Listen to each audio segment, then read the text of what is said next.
It's 11:30 here from our Platinum Place studios. It's time for Newsroom here on GHOne TV. My name is Mohammed. You're welcome. Let's look at stories making headlines this hour. President GHOne finally squashes legitimacy of controversial Japan document. Now the question is, has the damage already been done, or his comment comes as a saving grace?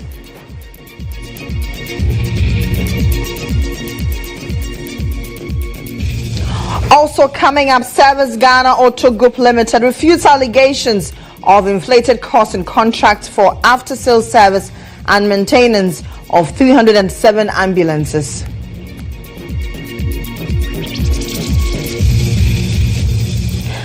Later in the bulletin, did President GHOne predict the winner of the December 7 elections as he did for the Ododo seat?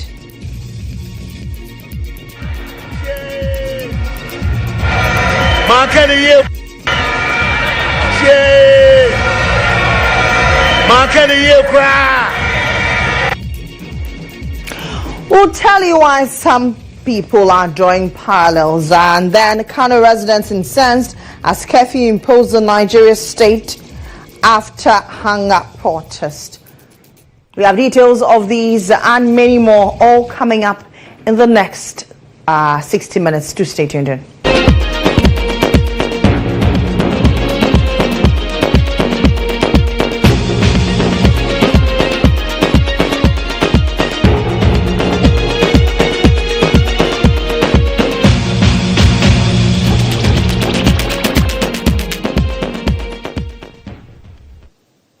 In about 140 days, we head to the December polls, and you know that we are your election hub.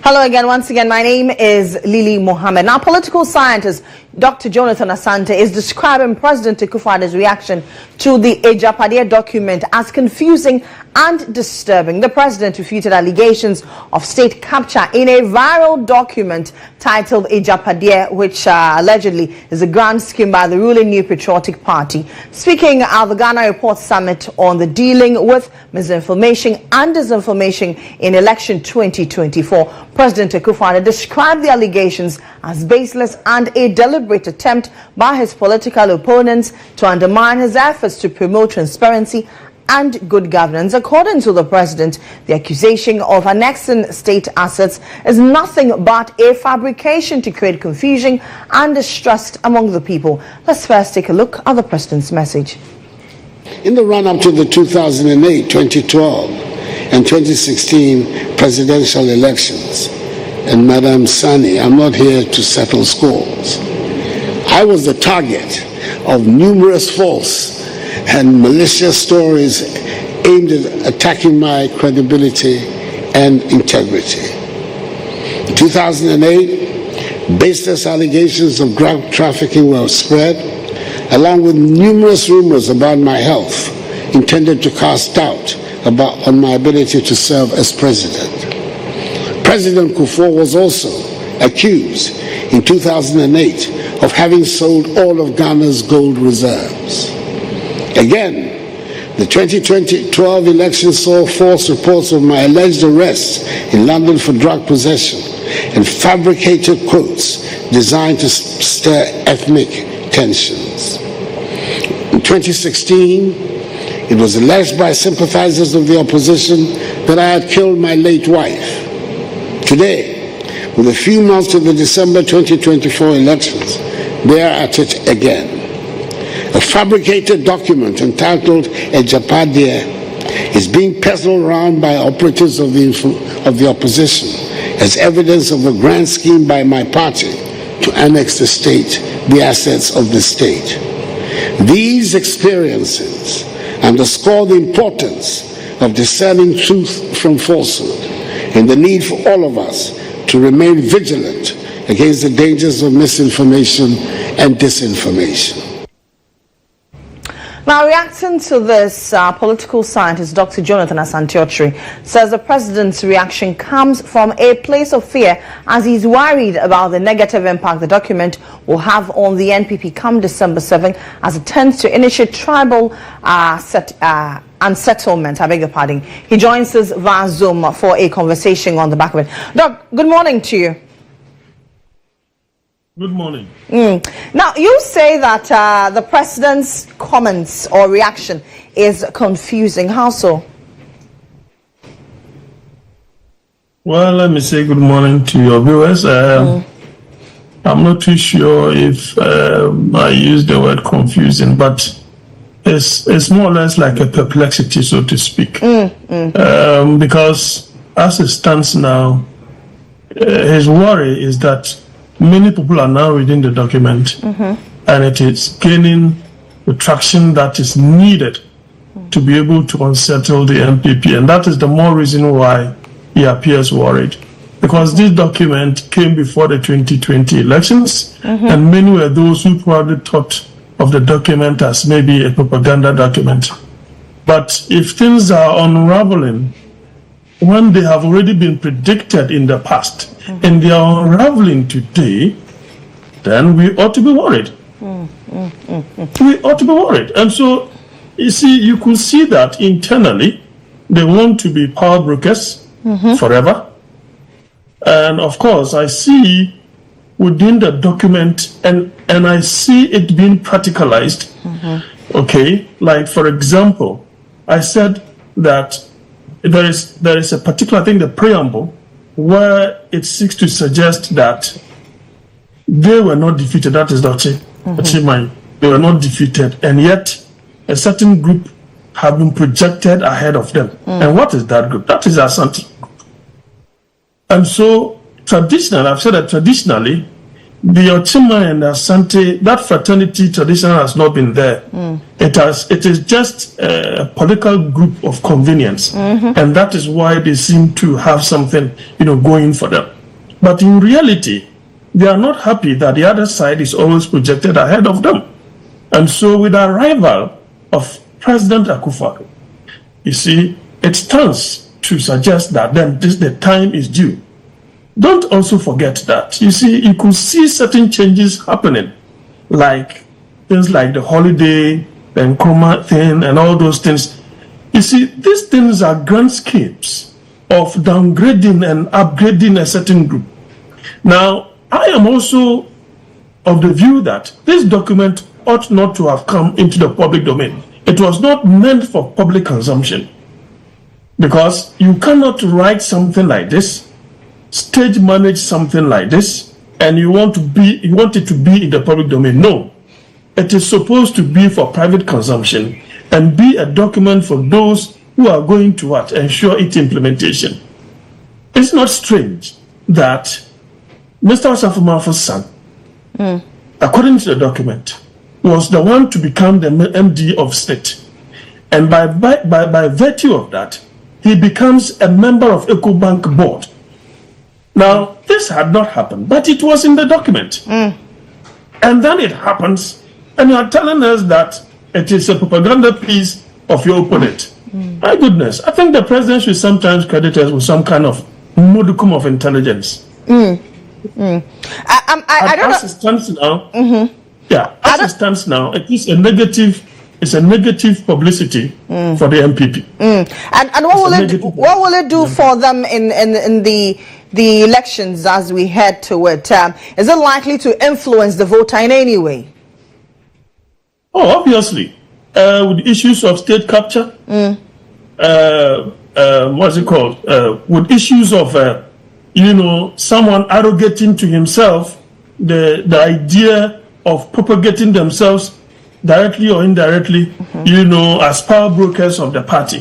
But before I even end my submission, the other thing too is that, look, as of now, from Global Info Analytics, 22% there is a 22% voter apathy in Ashanti region.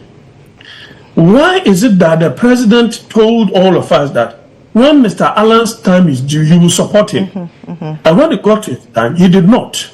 So you could explain that as part of the origin of the voter apathy, many are those MPP, guys who still remain MPP, but they don't like the current leadership. And it is for which they will want them to go into opposition so that they regroup again. Now, these are some of the things that will affect the party. Now, if you look at what you're saying, if there's anything to go by, in 2016, we saw a similar one. It didn't wash. Will this really wash? In 2016, the wind of change that was blowing was huge. Okay. The communication strategy of the party, the way and manner that Abaumia organizes lectures, and the campaigns that they adopted, it was a force that was definitely bound to happen. Now, if you look at 2020 elections, and the president, for the first time in the Fourth Republic, losing such huge numbers in terms of the vote, it tells you that they are on a losing trajectory. And therefore, people are getting more infuriated by documents such as this and certain activities like bad economy, inflation, the CD being depreciated. All these will contribute to their loss or to their win. But as it stands now, the way people have become interested in this document, that is the more reason why the president is worried. And for the first time, he's commenting about it. He's commenting on it. But do you think the president, as a believer in the rule of law, should test the law in this case? Because we don't know who authored it. Well, whom is he going after? We don't know who authored it. He has no one to go after. If it is a document, if the document was not authored from within their own fraternity, who did that? Who could have done that? I think Mr. Hopes Nadoya has put a certain name out there, but I don't know whether it's a truism or a falsity.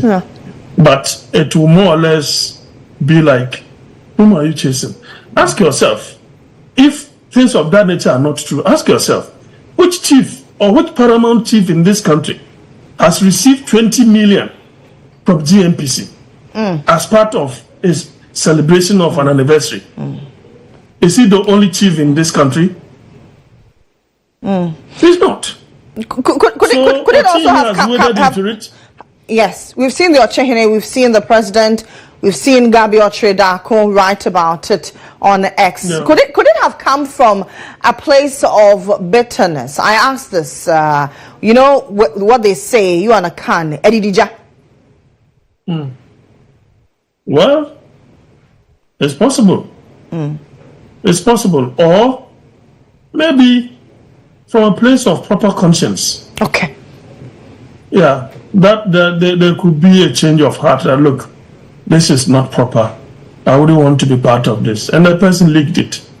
Under normal circumstance, no one of good sense of judgment will put this document in the public domain, knowing very well that it is just for the consumption of a few who belong to that fraternity. So having come out, it's a big issue for the MPP. Is this the trump card to opposition for the NPP, would you say? Well, for now, there have been several surveys that have come out that indicate that the MPP is going to lose the elections and that the NDC candidate is going to win the elections. You can talk of Afrobarometer, and the recent Afrobarometer telling us that 9 out of every 10 Ghanaian, over 80-something%, have the view that Ghana is going the wrong direction. Who is directing us, and why are we going in the wrong direction? It is the president and his team. Therefore, they don't like the president. They don't like the party in government or the current leadership of the party. 2, you can talk of CDD. They have also said that. Global Info Analytics, they even give us, point by point, constituency by constituency, region by region, and you can talk of Fit Solution and Economic Intelligence Unit. These are all renowned, institutions, polling institutions, or survey institutions that have given us some of these things. And so it is not just me as an individual But of course, when you do a perceptional studies of what is going on, I think that the MPP are on the threshold of losing the 2024 elections. Okay, Doc, we appreciate your comments, as always. That's Dr. Jonathan Asante. He's a political scientist. Leading member of the Convention People's Party, GHOne has also encouraged individuals whose names were captured in the Ejapadia document to take legal action. According to the political figure, he believes the names mentioned do not reflect the actual people benefiting from the state capture. However, the beneficiaries are hiding behind ethnicity as a strategic move to amass enough properties. Can strategize and even use some Ashantis, because when you read parts of the foreword, it indicates that from time immemorial they have been what the top class, and others have come to impose themselves on them. And now Nana has come, he is going to make sure that what is theirs they get. And I've just paraphrased. Read it. Look, let's not take things. We take things for granted in this country so much. So you believe this is an actual plan and an actual blueprint it's not that was authored by some people in the Achim area? I said not that and the I NPP believe. I'm going according to what I am reading. I'm going according to what I'm reading, and I'm saying those whose names have been mentioned, they should take it to court. They should do something about it to clear their name for once. Well, how do they clear their names? Who is the author of the Ejapadia document? Well, let's find out what you've been saying about this document on social media. And I'm quite sad. What are people saying?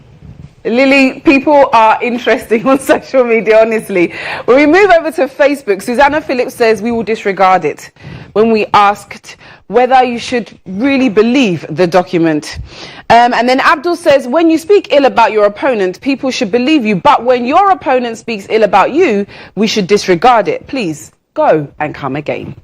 Then we have Evans. Is he the one to tell me what to believe or not to believe? He is simply insulting our intelligence. Abrantia says that as for me, I believe it 100 million times. Jamal still on Facebook. I don't believe the book, but everything in it has been implemented. So the question is, where from the book? That is the question. Where from the book? Ivy says if it's a lie, then take them to court. But like Lily and I were discussing earlier, who are you taking to court? Then Tiny says, confuse the confusers. Indeed. When we move over to X, we have here, Yao. One thing I've learned about politicians is that whatever they tell you to ignore holds much merit. That's also an interesting take there. We also have Ebo. If he maintains that it's not true, he should take the matter to court. Again, against who?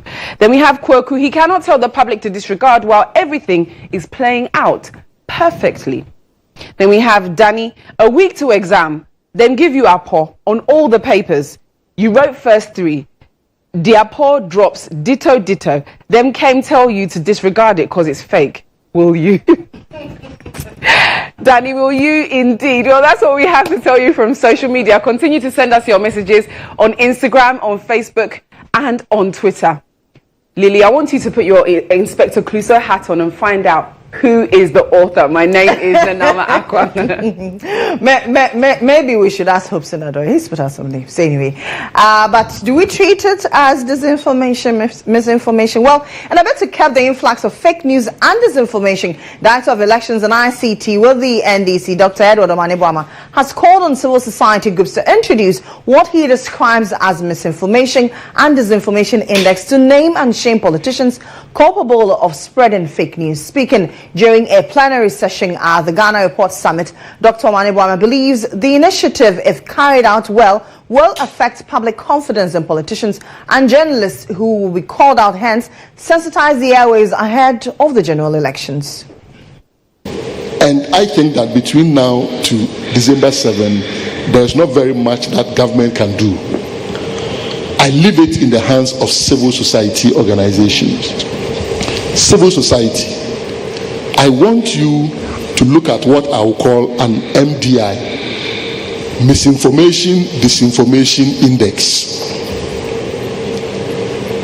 Profile particularly all the major political actors when they misinform, score them.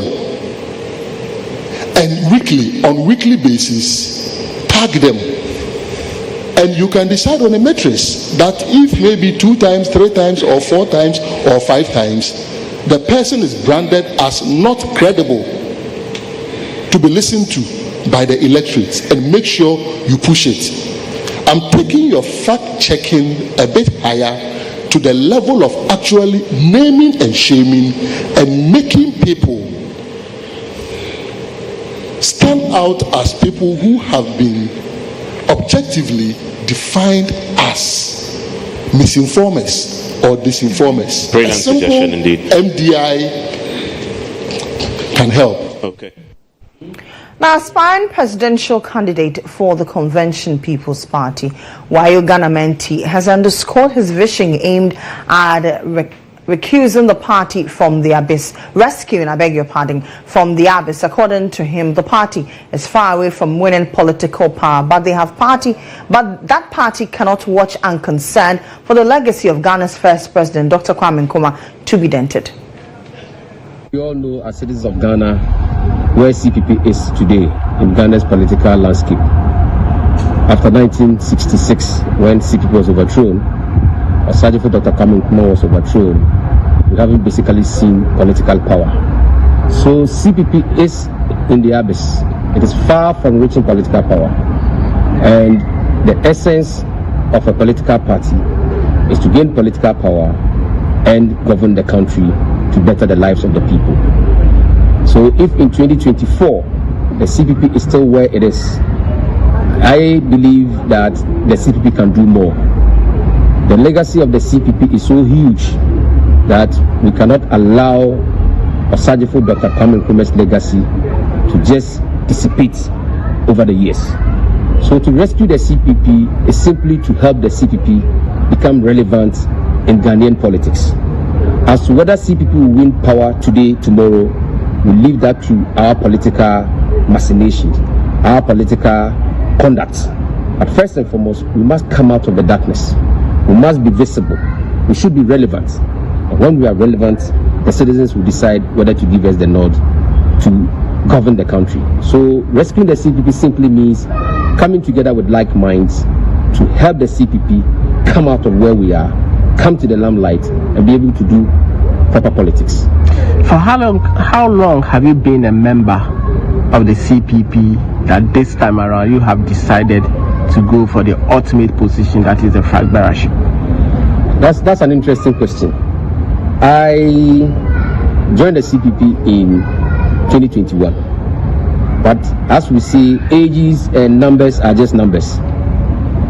The time I joined the CPP will never take away the fact that I remained an Nkrumahist, or somebody who believed in Kwame Nkrumah's policy for the advancement of a nation way back. So that even if we go back as far back as 2005, when I was on KMST campus, some known NDC persons knew that I was a CPP person, even though I was.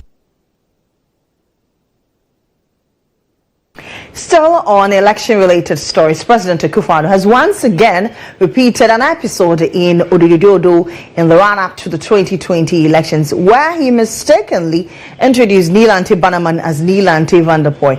This time around, the president is linking his administration to former President Mahama. Are we to take the president's slip as another prediction? Alec Bimauku has more. I ask you to be citizens, not spectators. President Akufo-Addo has always had something in common with the President of the United States of America.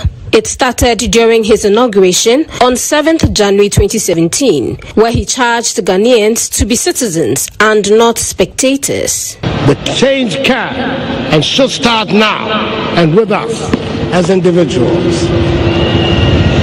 I ask you to be citizens, not spectators, citizens, not subjects. Thanks to internet sleuths, however, Ghanaians came to realize this charge was initially a call to Americans by former President George W. Bush in 2001. I ask you to be citizens not spectators, citizens not subjects. Another paragraph of the same speech quoted Bill Clinton's 1993 speech, substituting Americans for Ghanaians. Americans have ever been a restless, questing, hopeful people. Ghanaians have ever been a restless, questing, hopeful people. Now, there's a third American president President Akufo-Addo shares similarity with, Joe Biden. Sleepy Joe, as he has come to be known, became the butt of the joke repeatedly for his misnaming gaffes. It was a bizarre moment when Biden introduced Ukraine's president, Volodymyr Zelensky, as Russia's Vladimir Putin. And now I want to hand it over to the president of Ukraine, who has as much courage as he has determination. Ladies and gentlemen, President Putin. President Putin. He's going to beat President Putin. President Zelensky. This faux pas is no different from President Akufo-Addo calling the wrong Nilante in the heat of the 2020 campaign.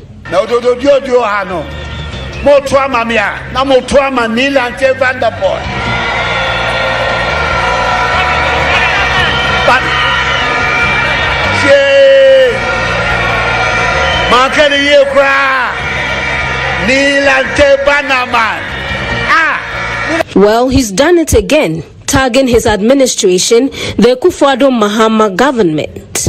Since January 2017 till date, i.e. in the Akufo-Addo Mahama Bawumia era, Nilante Vanderpoy went on to retain the Odododio seat after the episode. Can the same be said about former President Mahama? The answer will be provided after 7th December. After all, we might just be reading meanings into these incidents. That's unforgivable.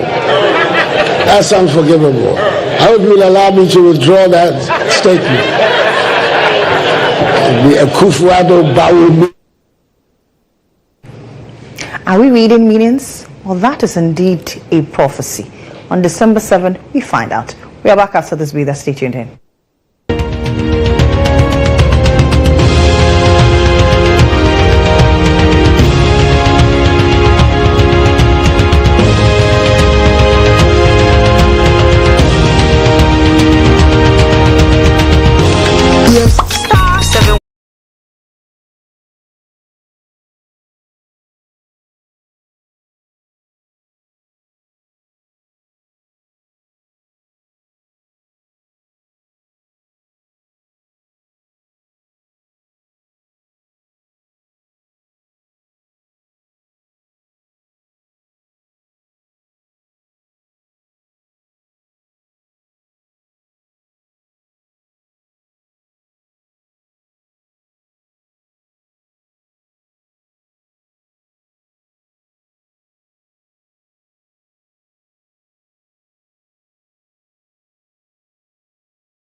Welcome back from the break. This is Newsroom here on GHOne TV. Now, the Service Ghana Auto Group Limited has refuted allegations of inflated costs in its contract for after-sales service and maintenance of the 307 ambulances. In a statement released to respond to claims by the Member of Parliament for North Tongue, Samuel Okudeto-Ablakwa, who alleged financial improprieties over the procurement and maintenance of the ambulances, Service Ghana Auto Group Limited said the allegations raised by the NP are baseless and unfounded. Service Ghana in the statement said the initial competitive procurement process was initiated by the Ministry of Special Development Initiatives in November 2018. The process invited tenders for 275 units of 4x4 ambulances, later varied to 4x2 for 307 vehicles. The press release also emphasized the consortium's compliance with all tender requirements, including obtaining manufacturer's authorization from Mercedes-Benz. Now, Service Ghana further stated that they had established a dedicated workshop and support infrastructure, including the renovation of the Ministry of Agriculture's workshop in Kumasi and a purpose-built workshop at the NAS headquarters in Accra. Additionally, Service Ghana addressed the findings of a 2022 performance audit by the Auditor General, which had reportedly highlighted issues such as inflated invoices and mismanagement. The company acknowledged having significant disagreements with the audit report and stated that they had refunded amounts erroneously labeled as double payments. Thus, Service Ghana warned against the dissemination of false information in the procurement of the ambulances and its after-sales service, threatening to seek legal action against persons who spread false information.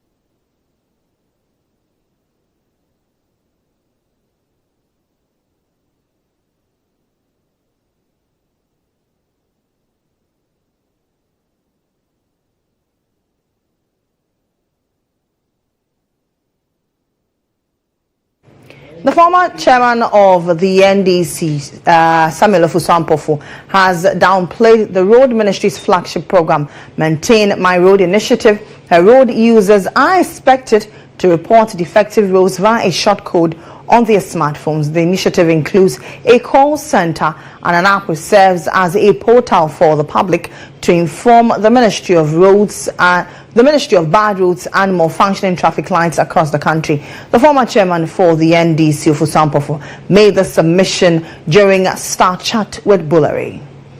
I was listening to all the noise that was being made about this road making equipment. It was under my leadership as local government minister that I introduced that concept. Oh, what Minister Sensu has introduced now? I say I introduced it in 2016.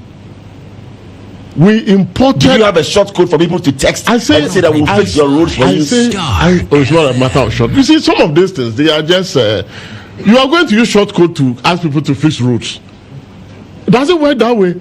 I mean, this. But the world is digital now. Because we are going to an election, somebody gets up and says that you use short code. You think it's an election promise? You open the short code and then go the next day and solve the problem. You see, governance is a very serious business. 103.5. And so people must not trivialize it. FM. You cannot tell me that, look, to go and work on roads, you need to do proper inventory. You need to put in place, inspection team that will go and come and give you the quantities, what is supposed to be done, where covers are supposed to be constructed, where drains are supposed to be constructed, where laterals are supposed to be there, and all sorts of things ought to be done. So you cannot tell me that you are bringing in some equipment and when somebody sends a short code, the next day they road. But they do assessment. It is not practical. This is a government that came into power of deception. They are ruling with deception. They've launched this, and they will lose by deception. Really? Yes, they will lose by deception because it is not possible.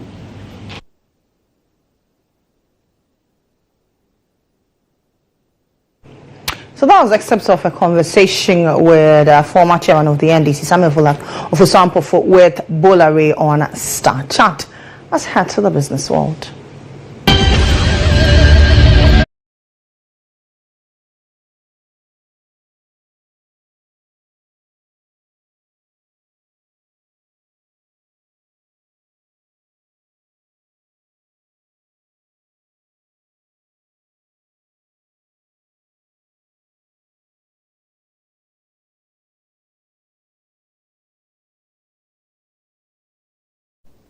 Now, the Deputy Minister of Finance, Abna Osei-Asare, says businesses are not only the heart but also the backbone of the economy. She noted that an analysis of Ghana's economic structure suggests that achieving growth and development ambitions requires intentional government support for small and medium enterprises, particularly in accessing necessary financial resources. Speaking at the recent Financial Economic Summit, the minister stressed the importance of government intervention and resources being utilized by individual entrepreneurs, who she identified as the true drivers of the country's economic growth.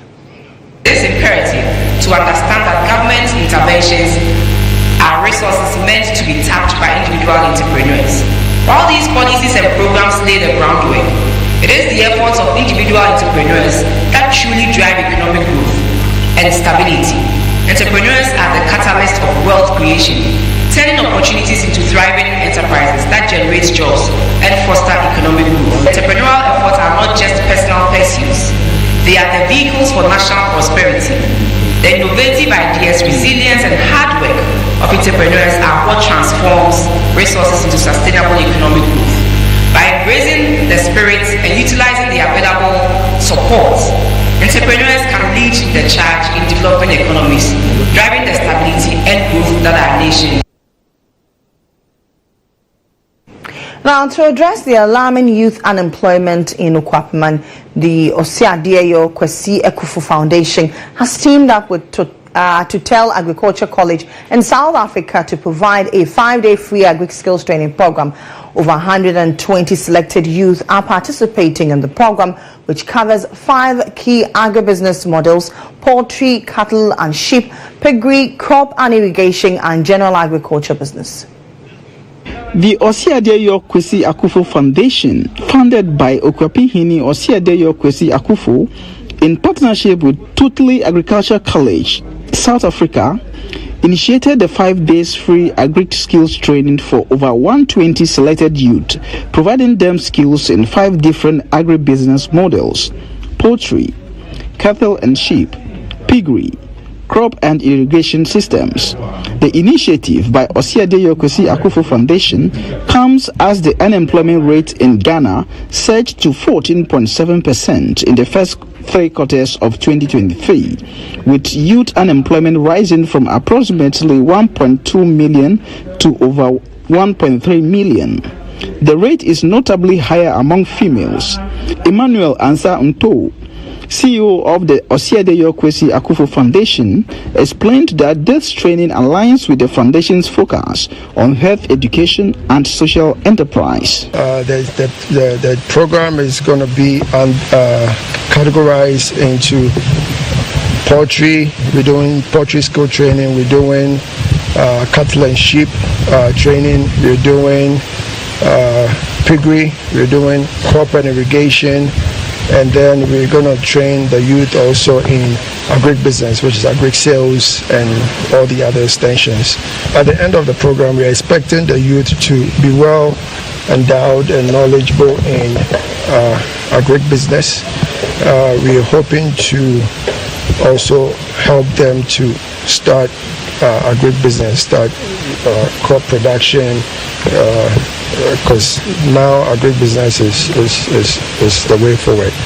Dr. Gostina Gabi Malope, principal and founder of the Agri College, whose team facilitated the training, stressed the potential of the agriculture sector to mitigate high unemployment rates and alleviate poverty. At the rate that we are going, Africa needs self-employable graduates, and agriculture is an engine for life. Everyone cannot survive without agriculture. So with this particular program, and of course for us an opportunity to exchange knowledge with our African counterparts, it's an opportunity to build and foster beyond today, because the generations that are coming are actually relying on us to set path and an environment that is conducive, that is also food secured for them to grow into a better nation. Dr. Jemfi Osio, board chairman of the foundation, stated that the expert-led training is designed to help beneficiaries gain the skills necessary to engage in various agricultural ventures, thereby reducing the need for food import and promoting local production. Yeni money ada na mabru na ansore no wan fa asase bi anye yes odi ya that your come the bedi o tinkran o ti Ghana na o report abru Israel fu pia poko achi na wodi ye efu na ye ne won asase no so yentumi nye ti yeni mu nkyerɛkyerɛ a ntete a wodi be wa ba kyerɛ wo mfa so a ɛwɔ ho ɛne abefu niema a wodi yemfu wodi yenwan wodi yempreko ne nkokɔ enti wo ye babu na okropo benye ho anije ne ho. Now, President Akufo-Addo has commissioned the Ghana National Petroleum Corporation operational headquarters, dubbed Energy House in Takoradi. The facility is in fulfillment of President Akufo-Addo's promise to create a beneficial oil and gas industry for the local economy in the Western region. Now, speaking at the commissioning in Takoradi, President Akufo-Addo noted that this fits into the broader vision of transforming GNPC into a world-class oil and gas institution. President Akufo-Addo, during his address at the commissioning of the Ghana National Petroleum Corporation operational headquarters, Energy House in Takoradi, said the building symbolizes his government's dedication to achieving decentralization.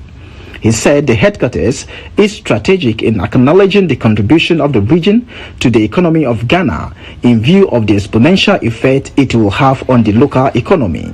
By situating this important facility here in Takoradi, we acknowledge and honor the considerable contribution of the Western region to our national economy. This is not merely a symbolic gesture, it is a practical move aimed at bringing the operations of GNPC closer to the heart of the petroleum industry, thereby enhancing efficiency and fostering closer collaboration with domestic stakeholders. Energy Minister Herbert Krapper at the commissioning said the edifice will exemplify the government's initiative in the energy sector, ensuring it benefits the local community. He further echoed their commitment to ensure the oil and gas industry reaches its epoch. Your strategic vision of having an operational office here in Takoradi will make GNPC more efficient and more responsive in managing our oil and gas resource. Mr. President, your vision will have instant impact on the local economy here in Takoradi and the Western region.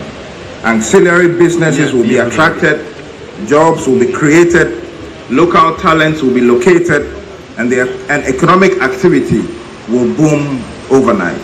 Western Regional Minister Kwabena Ochre-Dakum-Mensah said the edifice is in fulfillment of the President's promise to the region while in opposition, which is a testament of his commitment to the region. He added the edifice will make the region the backbone of the oil and gas industry of the country. We want to see this building being the decision-making place of oil and gas in this country. We therefore expect that when it comes to employment, our people will send their letters here and get their jobs here. The commissioned 7-story building is situated on a land area of 11,680 meters square. The building complex has public spaces for a 300-seater auditorium, gymnasium, cafeteria, and a business center on the ground floor. The upper floors will accommodate private office spaces for GNPC and for lease to prospective tenants. In compliance with government's policy of ensuring smart energy efficiency, the office complex is designed with solar ingress and wind direction.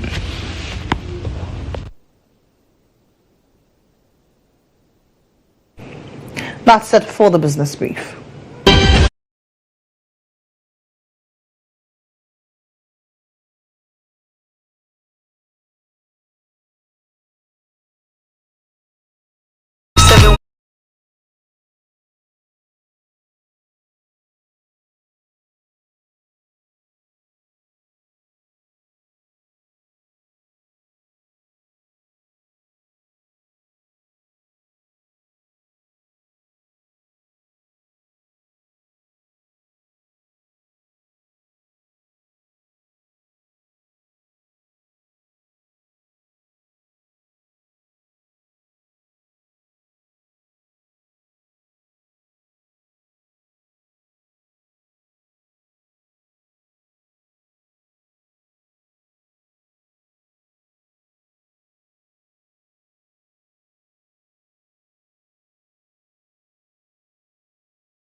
Welcome back from that break. It's now time for the sports brief, and Benjamin Yamwa Benghazi is here. Not so pleasant news this afternoon, is it? Unfortunately, yes to that, because Ghana's Rose Yeboah could not make it into the finals of the high jump at the Olympic Games. Because, of course, Alexa has begun the sport we have been waiting for. It's on. Details of that plus all the other sporting stories coming up in sports after this.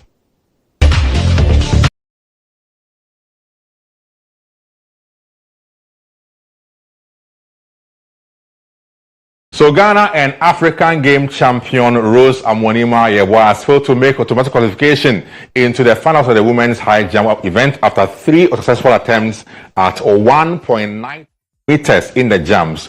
Now Rose Yeboah began brightly when she cleared a height of 1.88 meters at her first attempt and later cleared 1.88 meters at the third attempt. Now she was however unable to clear 1.292 meters in all 3 attempts. Now Rose has a slim chance of qualifying if any of the athletes in the Group B fail to make 1.92 meters, which is so unlikely.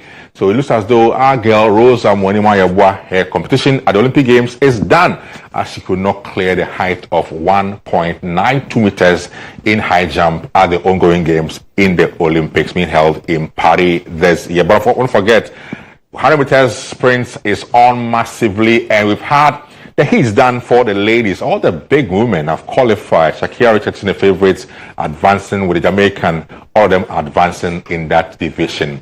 To other stories now in football, in a massive boost for Ghana football, FIFA President Gianni Infantino held a historic meeting with GFA President Ket Edwin Simon Okreku at the FIFA offices in Paris, France. Now, this meeting was at the behest of the FIFA President, who had invited President Okreku to meet with him to discuss matters related to the development of the game both in Ghana and also in Africa. Now, Ket Okreku, speaking during the meeting, praised Infantino and his administration so far at FIFA. As the president of a federation, I am also very clear on the vision of FIFA, and together we are both sharing the same vision. Now, all our national teams are now competitive, he said. We have gone ahead to also introduce more youth competitions and more youth national teams. Our youth national teams are also on the rise again. Now, all our domestic competitions are back on track and are held in a timely manner. And so I think the outlook looks very good for Ghana football. A quotation from President Ket Okreku.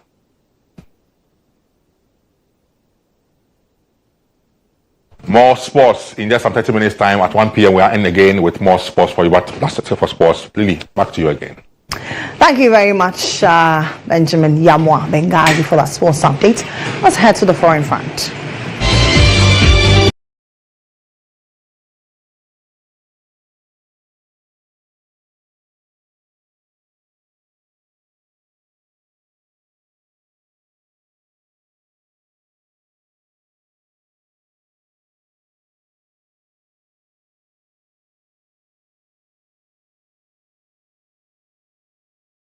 National Front residents are livid as a curfew has been imposed on Nigeria's second big after protests against the high cost of living were hijacked by thugs who engaged in widespread looting and the destruction of property. Kano saw the largest crowds on the first day of nationwide protests that forced many businesses to shut. Demonstrators in all major cities took to the streets, chanting slogans such as "We are hungry."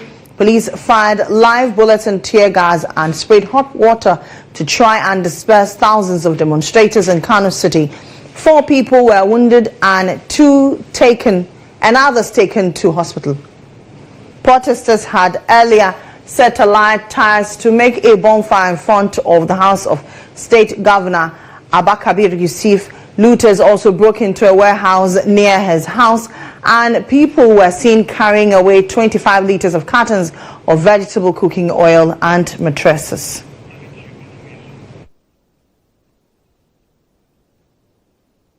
Let's head to the entertainment zone now.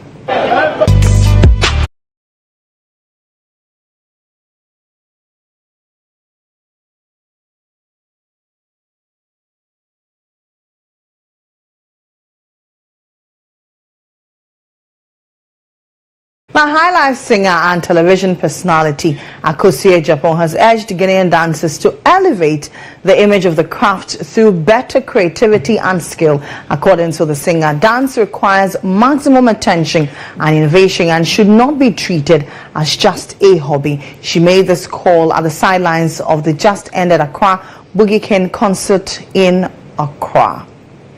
And that's for the news. My name is Lily Mohammed. For more news updates, kindly log on to starfm.com.gh. It's a long weekend. Enjoy. Good afternoon.